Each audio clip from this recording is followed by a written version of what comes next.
Been a good year to be you. It's not been bad at all, yeah. I chalk this up as a dandy one. I've had a wonderful time, both personally and professionally, and very happy man. You go back to do Richard III? I do. I'm in the middle of it at the moment. There's not someone else doing it for me whilst I'm sat here with you, but we're filming it as part of the continuation of the BBC Hollow Crown series, so all the Shakespeare history plays.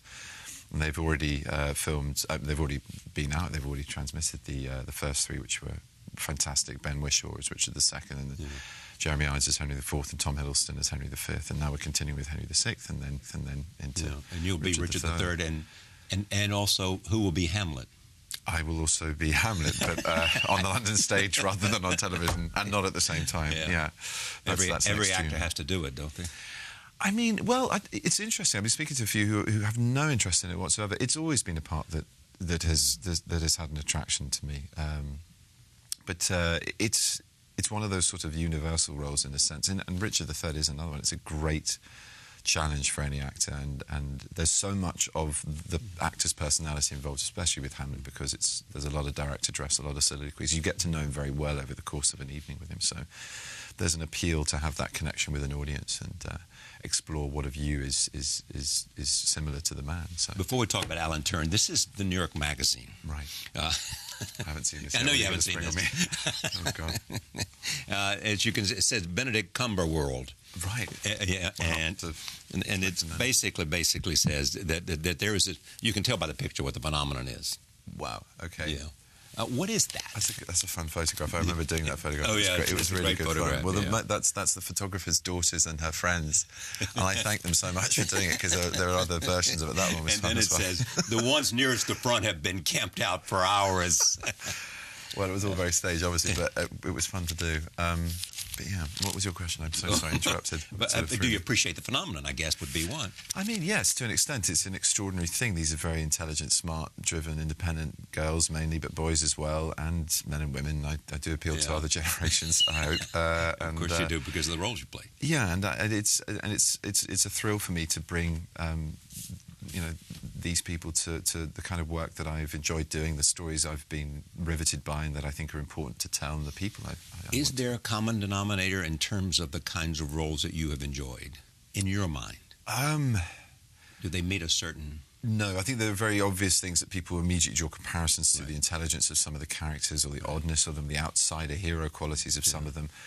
But to me, I'd equally do the guy next door, as I did in Osage County, or the comedian, as I do in Penguins of Madagascar, for starters, playing a talking wolf. That's slightly different from playing Alan Turing in a film about his life. But great fun, and you get to flex different muscles. So for me, it's variety. There's not one that stands out or defines me, even though Sherlock's success is extraordinary, more than any of us could have imagined, despite him being a very iconic character from the page. And played frequently in a variety of places before. But I think I always get this wrong, but I was something like 76th or 96th. I mean, it's the most portrayed fictional character of all fiction. And so how do you prepare to come to that kind of character, so that you want to be true to the character and yet at the same time you want to have your own interpretation? Right. Well, I mean, as far as interpretation goes, a huge amount of the heavy lifting is done by Mark Gatiss and Stephen Moffat. I mean, all the heavy lifting, to be frank. Yeah. They invented the idea on a train, writing and running the Doctor Who series, going, wouldn't it be interesting to put Sherlock Holmes in the modern day? And both being fanboys of the original, they took both great care of the legacy. That's a British term. Well, because it is, in a way, it's a form of slasher fiction, which is a sort of a fan phenomenon. But they take great care of the legacy of Conan Doyle's hero. There's a lot of crossover, and it's not just sort of wry hints and nods to the books. There are some very specific draws. And as far as my preparation for that particular iconic role, I've got the most fantastic blueprint. I mean, Dr. Watson's writing as an observant man, being trained to be even more observant by Sherlock, but he observes his friend, his colleague, this hero, this extraordinary man in his midst with great detail. So you really do, from every physical gesture to mood swing, have this extraordinary map to sort of plunder every time we go into the series. I go back to the books all the time. Was it inevitable that you would become an actor because of your parents? Sadly, I think it was. Well, no, I mean, tragically for them, because they afforded me, and it was a very expensive education, the ability to be able to try and choose any given avenue that might have opened up through through that education. But you know, I think they would have been thrilled if whatever I ended up doing. But they probably would have been happy at the beginning if I'd been a doctor or a lawyer or a teacher or something sensible. Because they knew the difficulties of being an actor. And as did I, watching them. You know, it was very real to all of us as a family. You know, you get split up, it's peripatetic, you can't detail the scheduling of your own life or your downtime, your privacy is always an awkward thing in a public space. You know, all of these things I experienced growing up. But it's a very difficult appetite to put aside. Would you do it differently in any way in terms of the training, in terms of becoming the kind of actor you have become? Looking back on it, probably not. I mean, I used to ponder quite a bit whether or not I would have had a fun time of it if I'd just gone on with it in my 20s and not gone to university, in my early 20s. Yes.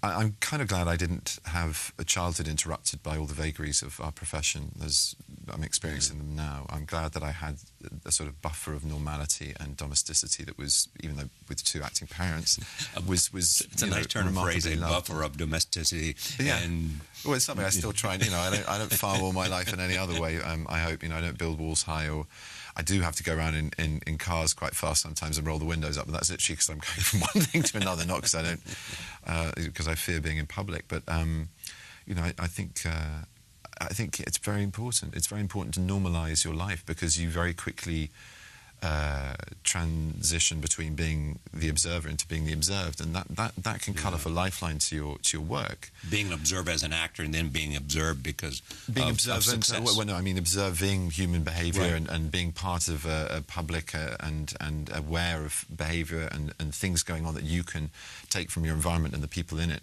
to being the person that is the main focus of attention. It's very hard for me to sit in a room. That's exactly what I meant. Sorry. As an actor, you're constantly observing and looking for ideas that affect the way you have to sort interpret. of disguise that much more when you know people are looking at you. Yes, but I still manage to do it, and there are ways of remaining anonymous, and as Sherlock says, being, you know, in disguise in full sight is the best way in some ways. But you're really glad you didn't leave college. And I really am. I mean, I really enjoyed my further education. I made some of my greatest lifelong friends in those moments and had some fantastic experiences. And we all really worked incredibly hard on the productions we put on. So in a way, it was like my version of theatre rep, which was the old system in England, which I'm sure you know. But, you know, it was this very arduous, very difficult weekly rep system where you'd be doing a show, you'd be rehearsing one, and you'd be sort of getting ready to stage the other. I mean, 3 different characters and 3 different worlds and involvements in those. It was a great stretch and training for actors in the old days. So my schedule at the moment is a little bit like that, but also, you know, I think we all experienced that in my group at university. We put on a ridiculous amount of plays, sort of 3 a time. What is it you love most about acting? That's a very good question.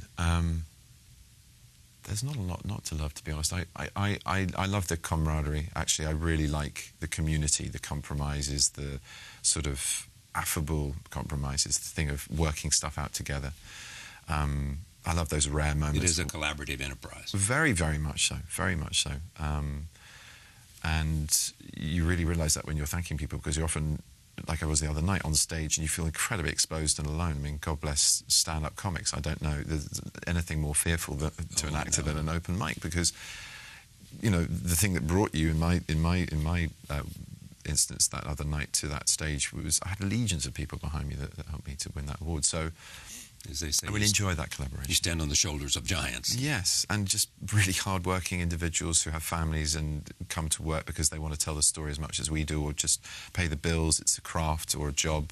But no matter what the sort of engagement is, you know, these people work incredibly hard to make you look good. And you don't want to let them down either. No, you don't. You don't. And also, you know, I love the community of actors, always have done growing up. That community in itself is a fantastic body of really surprising talent, not just what they do as actors, but as humans, as musicians, as artists, as just humanitarians as well. But I like being engaged in the work. I love bringing extraordinary stories and people to life, and ordinary stories and people to life equally. And I've been sort of spoilt with the most extraordinary material. How do you get there for you in terms of let's take Alan Turing. I mean, tell me first, when they called you, or when your agent called you, did you know who he was? A little from Hughes' play, that Breaking the Code, right, Sir Derek Jacobi was so extraordinary. Exactly. That was a while ago. It was on television. I saw the televised version of the stage play in the 90s. So you'd seen that. You knew who they were talking about. But primarily, no, I didn't. I didn't know that much about him. Because I didn't either. And that's, the thing is, you read this script, and to start off with, you're engaged with this character who's utterly uncompromising. There's no vanity. He's not asking you to be liked. And it's funny. It's witty in its intelligence. And then you're getting embroiled in this mystery, both of the code and who this man is, and breaking the code and that eureka moment and the joy of that. And then the devolution into the tragedy of, or evolution into the tragedy of his demise, and the emotional impact of what injustice he was served and what happened to him, and the excruciating reality of that is only magnified when you realise, I didn't know this. Why don't I know this? Me too. That was exactly. Huge urgency then to tell the story. And it really was a very big driving factor in what was first a hype script, a blacklist script.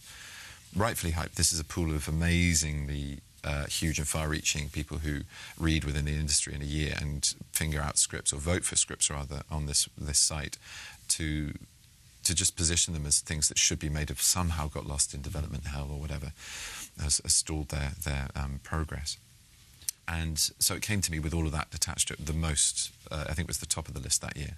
And I was in the middle of playing Khan for JJ. It was a very different headspace, and suddenly what could have been an English Rose Garden sort of period drama landed on my desk. And like I said, just page after page, and I got to the end of it and so thrilled, so moved, and then incredibly angry. And I thought, I have to tell this story. I really want to be somehow a part of this film, because this man is a hero. He is the father of the scientific age, of computer science and computing, and computers themselves as a body, as a mechanical object, and a war hero in his work that with other great cryptographic the war might have gone a different direction. I mean, so some people estimate it ended 2 years earlier than it could have gone on for, thereby saving 14 million lives, which is an astonishing thing to comprehend.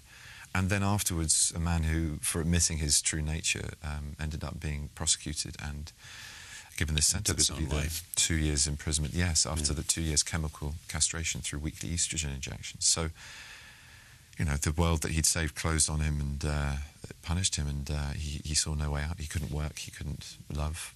And the characteristic of him that you most wanted to get at, to come clearly through... I don't know that there was one. He's so complex. But was it... Actually, there is one. There is one. What? Sorry, there is one. There's a very clear one. Sorry, it's a difficult thing to talk about rather than sounding a little generalised, but it's the fact that he was utterly connected to his world, that he felt everything around him so keenly. He was able to learn and be influenced by his environment and the people he loved and the people he worked with. And that was borne out in testimony, borne out with his relationship with Joan Clarke, and, of course, his first and life love with Christopher Morcom, the boy he fell in love with at school.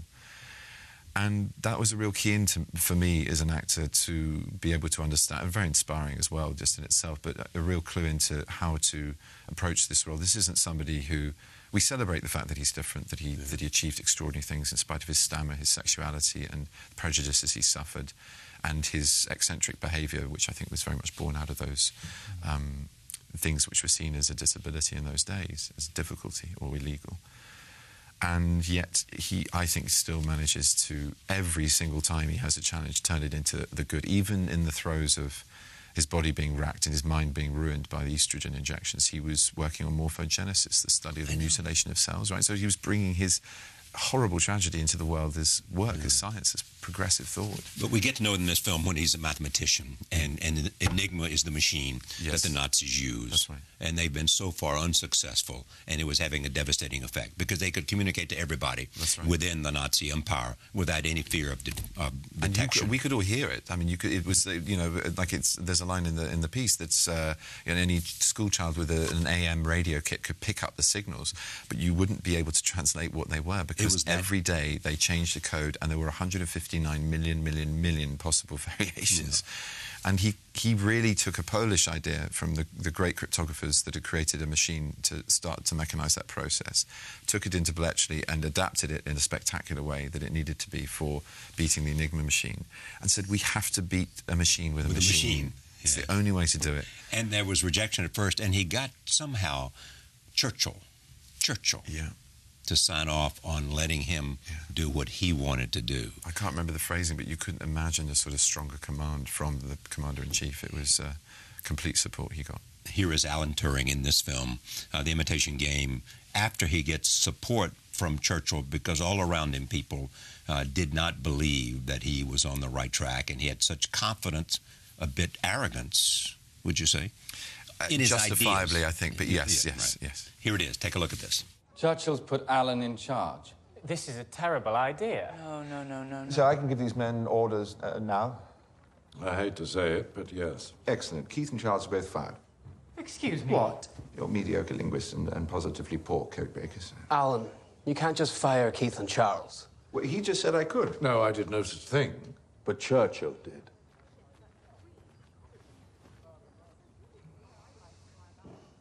Go to hell.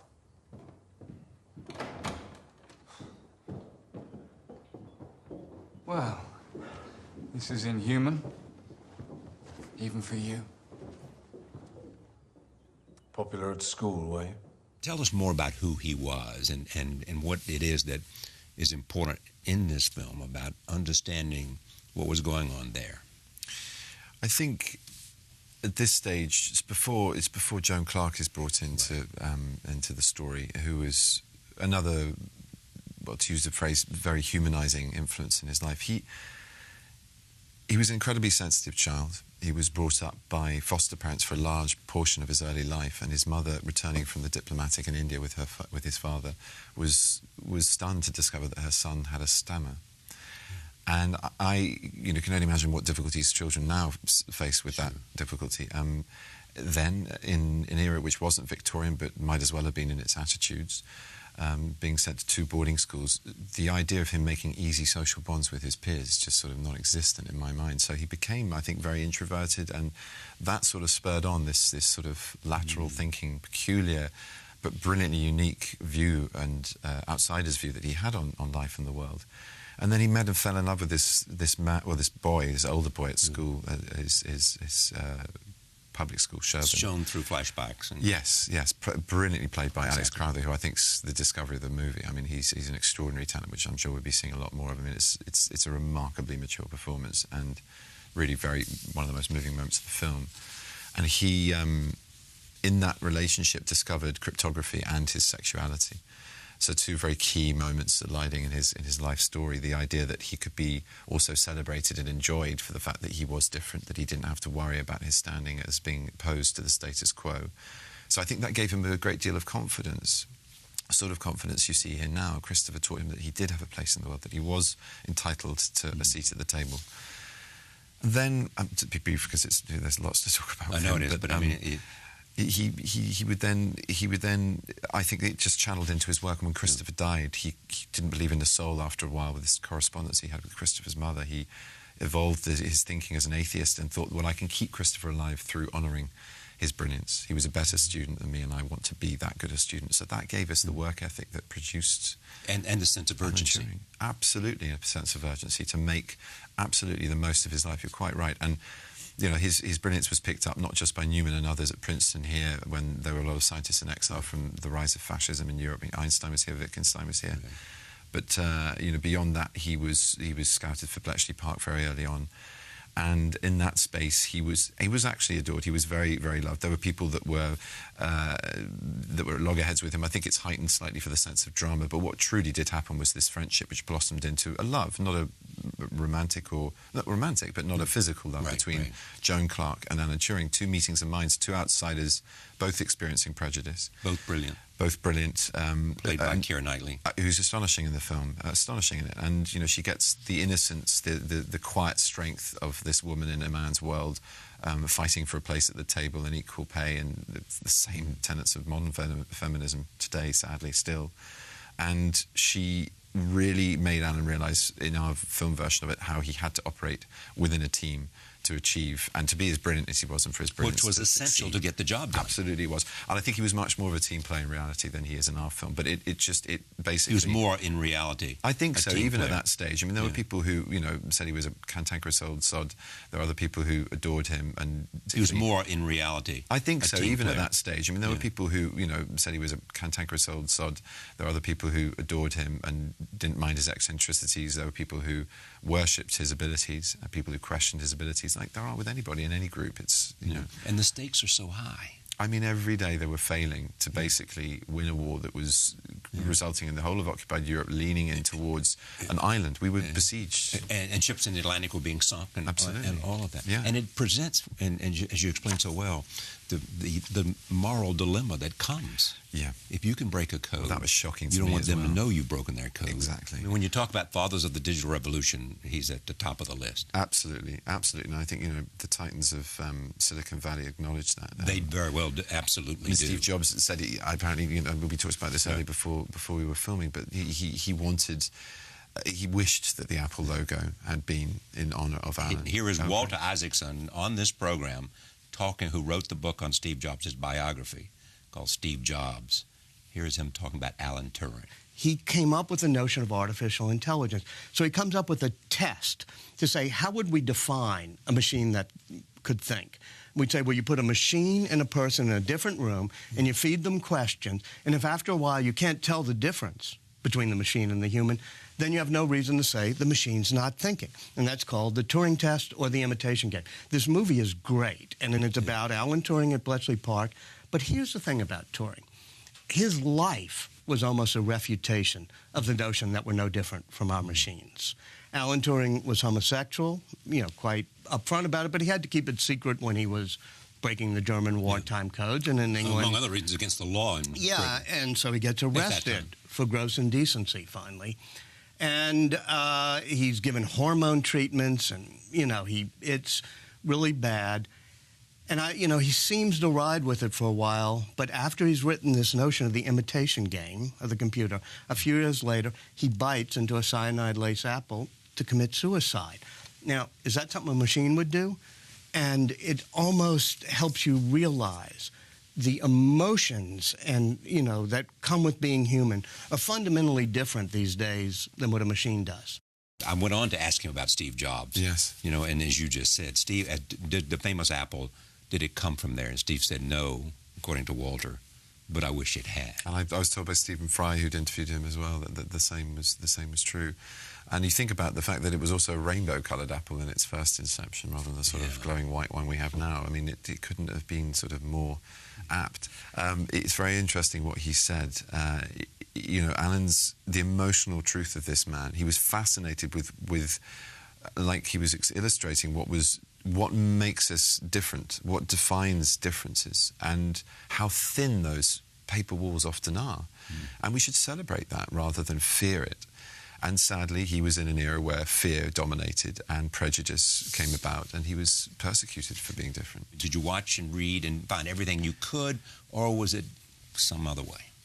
Sadly, there's no footage of Alan Turing. There's no audio recording either of his stammer. There are pictures, which but you don't get the stammer. You don't get the stammer, but you can take a bit from pictures, and there's a lot of fantastic anecdote and biography, and people who knew him, and in interviews, and there are some surviving family members as well who are very fluid and lovely in talking to me about what they remember, but it was very often as children. But even that was a clue into the humanity of the man. There's so much written of the science, his achievements, his demise, but who he was as a person on a day-to-day basis. That was a great clue in, was a story about him visiting and playing chess with his back turned to the board, and them just delighted at his presence and not feeling, key thing this for me, not feeling like they were children, feeling comfortable in his presence and feeling that they could be themselves rather than these things that had to be quiet and seen and not heard, I mean, what's beyond everything else, too, is the way he was relentlessly chased. I mean, how hard it was, and how they used every fear he had to get at him and to tear him down. Absolutely. And then the horrible... And that seemed to happen from the very beginning. This very sensitive soul born into a great period of conflict in the First World War. Not that it affected him directly, but then, as a mathematician, a scientist with extraordinary abilities, pulled into this huge geopolitical mess where he, the last thing he wanted to be was a political pawn and a player in espionage. He wanted to be a mathematician, a scientist. And did he, in the end... in his private life as well, the same things. He just wanted to get on with his private life, and nothing, either professionally or personally, was allowed to be his. So I think that was the doors closing all the time to the very end, where he took his own life. Do we understand, is there evidence that he knew what he'd achieved and he knew its potential? Sadly, I don't think so. That's a good question. I'm not completely sure of the answer, but one of the things that I'm most happy about in the film is the moment where Joan Clarke, who Kira plays, says to him at the end, you may wish that you weren't different, but I can assure you the rest of the world is incredibly grateful for that fact. There are cities that wouldn't exist because of you. There are fields of science that wouldn't exist because of you, because you are different. No one ever got to tell him that in his life, and that's a great tragedy. But who knows, you know, he had a really... But finally the Queen realised it too. Queen, the government, and yes. What a terrible thing they had done, but they'd realised it long last. Yes. Was it 1990? It was, no, a couple of years ago. A couple of years ago. The first pardon was in 2012, I think. I hope you'll let us come talk to you after you mount the stage for Hamlet. I'd love that. I'd absolutely love that. This has been a joy. This is a command performance by you and an extraordinary story to tell. I thank you very much for joining us. Thank you very much for having me.